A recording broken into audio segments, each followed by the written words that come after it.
Good morning बच्चों, मैं अभिषेक मिश्र, PGT chemistry. आज 10th क्लास के लिए अपना अगला वीडियो लेकर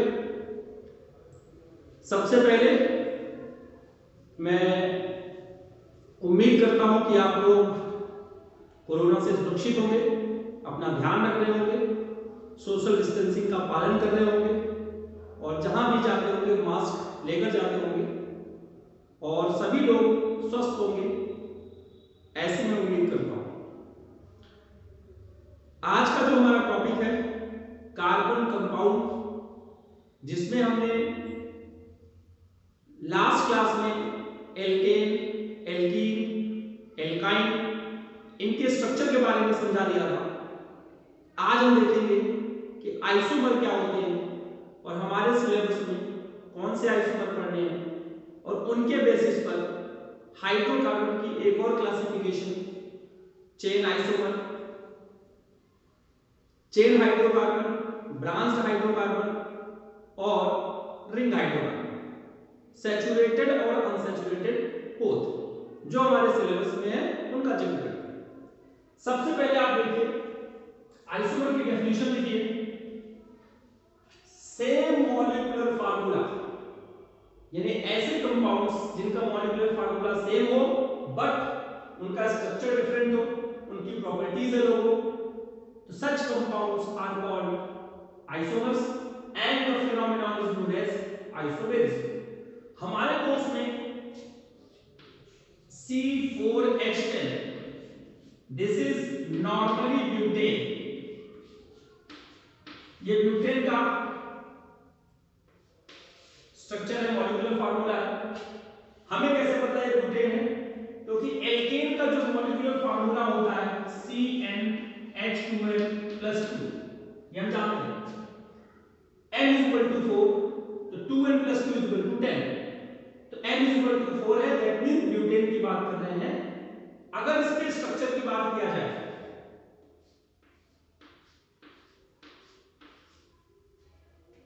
if all carbons lies aligned in a simple straight chain, all the bond is satisfied by the hydrogen, only single covalent bond is present, this structure is called N-butane. And for normal, that means there is no branch, और करके इसे लिख सकते हैं CH3, ये C है, HHH, single bond CH2, फिर single bond CH2, फिर सिंगल बॉन्ड CH3। ये पहला स्ट्रक्चर हुआ C4H10 का पहला आइसोमर N-ब्यूटेन, और जो दूसरा आइसोमर है, what is the next possibility? C एक ब्रांच आ गई। फिर से R bond is satisfied by H atom, आप समझिए इस चीज को, और there is a branch, that is why the compound is called isobutane, iso for branch। इस स्ट्रक्चर को हम इस तरह से भी लिख सकते हैं CH3 CH CH3 CH3। अगर इस ब्रांच को हटा दिया जाए तो मैं इसका IUPAC नेम लिख के दिखाता हूं आपको। इस ब्रांच को हटाइए, 1 2 3 कार्बन को बोलते हैं प्रोपेन, 3 कार्बन को क्या बोलते हैं? प्रोपेन। और मैं आपको बता दूं कि अगर ये CH3 ब्रांच में है, इसे बोलते हैं मिथाइल। CH3 ब्रांच में है, क्या बोलेंगे? मिथाइल। तो ये मिथाइल किस पोजीशन पर है? 1 2 3, इधर से भी काउंट करेंगे तो 2 आएगा, 2 पे मिथाइल प्रोपेन। तो there are two isomers of butane, number 1 is n butane, number 2 is isobutane और 2 मिथाइल प्रोपेन। अब हम नेक्स्ट एग्जांपल लेते हैं जो हमारे सिलेबस में है, C5H12, that is pentane। आप समझिए, ब्यूटेन और पेंटेन के आइसोमर हमारे सिलेबस में है, वो पूछे जाते हैं। तो पेंटेन के 3 आइसोमर्स होते हैं, 1 2 3, 1 2 3 4 5। R bond is satisfied by H bond। ये आपका होमवर्क खुद करेंगे आप। और करके कैसे लिखेंगे, CH3 CH2 CH2 CH2 CH3। This is called n pentane. क्या बोलेंगे इसको, n pentane. All carbon is aligned in a straight chain, there is no branch. अगर हम एक ब्रांच की बात कर लें,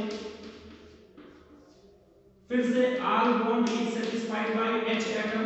ये आपका होमवर्क, इसका स्ट्रक्चर बनाएं, CH3 CH2 CH CH3।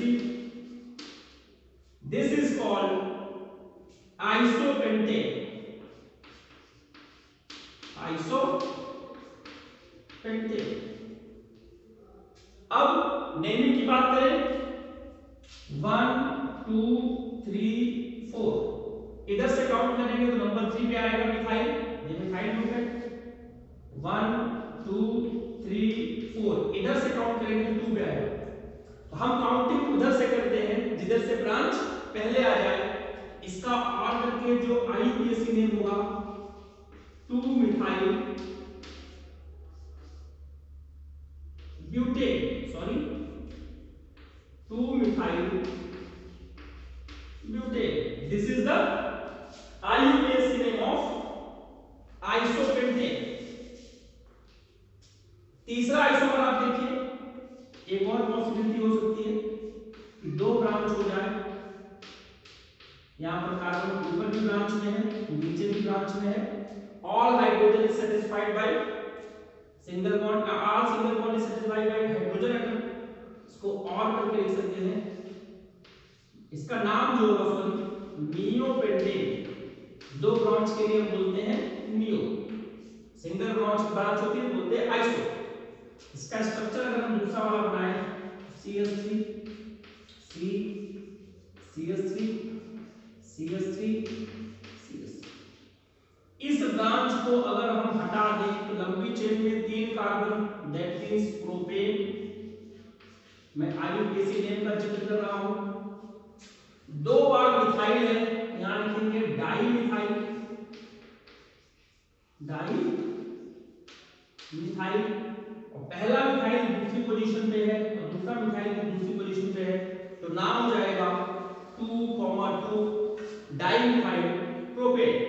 हम केवल 2 डाई मिथाइल नहीं लिखेंगे, हर पोजीशन को नंबर देना है, 2,2 डाई मिथाइल प्रोपेन।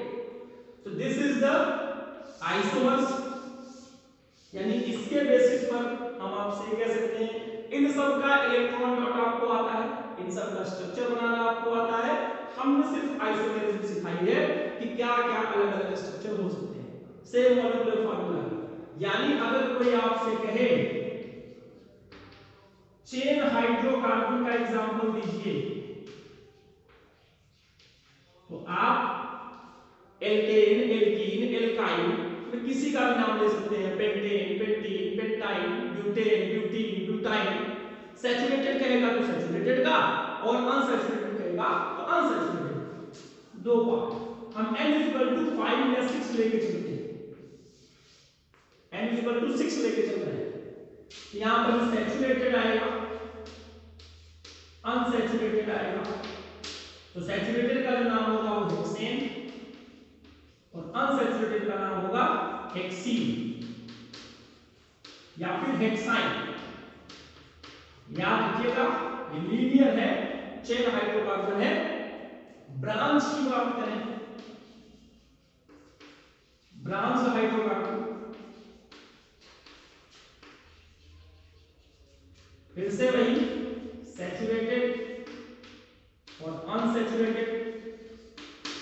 तो सैचुरेटेड में आप नाम लिख सकते हैं, इसका लिख सकते हैं, लेकिन हम n=6 ले रहे हैं, हम यहां लिख सकते हैं, इसका स्ट्रक्चर आप बनाइएगा, 2 methyl pentane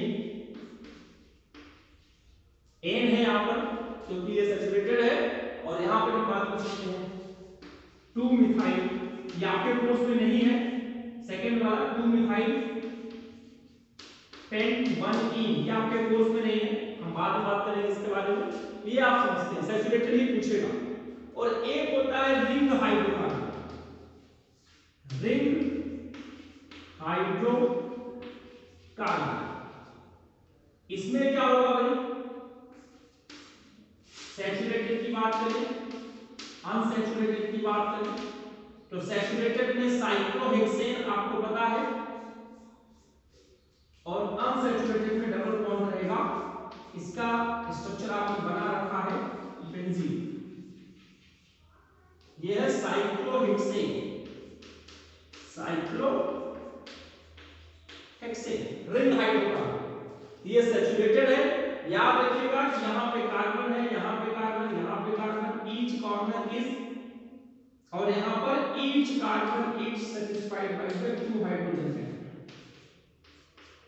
H H H H H H H H H H H H। Benzene का इलेक्ट्रॉन डॉट स्ट्रक्चर हम सिखा चुके हैं, उसकी जरूरत अभी हम नहीं समझते। अब इस तरीके से हेक्सेन का स्ट्रक्चर आप बना लीजिएगा, इलेक्ट्रॉन डॉट बना लीजिएगा, हेक्सीन का बना लीजिएगा, हेक्साइन का बना लीजिएगा। ब्रांच वाले में 2 मिथाइल पेंटेन आपके सिलेबस का है, लेकिन 2 मिथाइल पेंट 1-ene आपके सिलेबस में नहीं है, ब्रांच वाले में अनसैचुरेटेड नहीं है, लेकिन आप बना सकते हैं। रिंग वाले का आपको मैंने सिखा दिया। रिंग वाले हाइड्रोकार्बन में कुछ और भी नाम हैं आपके सिलेबस में, कौन कौन से नाम है, साइक्लोप्रोपेन, देखते रहिएगा, 3 कार्बन है तो प्रोपेन, प्रोपेन क्यों, क्योंकि सारे बॉन्ड सिंगल हैं, साइक्लो क्यों, क्योंकि यहां पर रिंग है, साइक्लोप्रोपेन, और इसका इलेक्ट्रॉन डॉट बनाना हो C C C, सारे बॉन्ड सिंगल, तो कोई तकलीफ नहीं है, आप इसका वो बनाइए चाहे मत बनाइए, जब बताया था सिंगल बॉन्ड होता है तो इतना परेशान होने की जरूरत नहीं होती। साइक्लोप्रोपेन, इसी तरह से ये N=3 है, यहाँ पे N=4 आपका होमवर्क, N=5 आपका होमवर्क, इस तरह से आप इसको बना के लिखिए। तो this is the complete information about isomers and types of hydrocarbon like state hydrocarbon, chain hydrocarbon, branch hydrocarbon, ring hydrocarbon. एक और मैं बात बता दूं, एक टर्म होता है एलोट्रॉप्स, ALLOTRO, ये क्या होता है, अगर एक ही एलिमेंट की अलग अलग फिजिकल स्टेट हो तो the ability of an atom to exist in more than one form is called allotropy and the different forms are called allotropes. Carbon के 3 एलोट्रॉप्स होते हैं, पहला डायमंड, दूसरा ग्रेफाइट, और तीसरा बकमिंस्टर फुलरी। फिर से मैं इसको थोड़ा सा यहां से हटा देता हूं।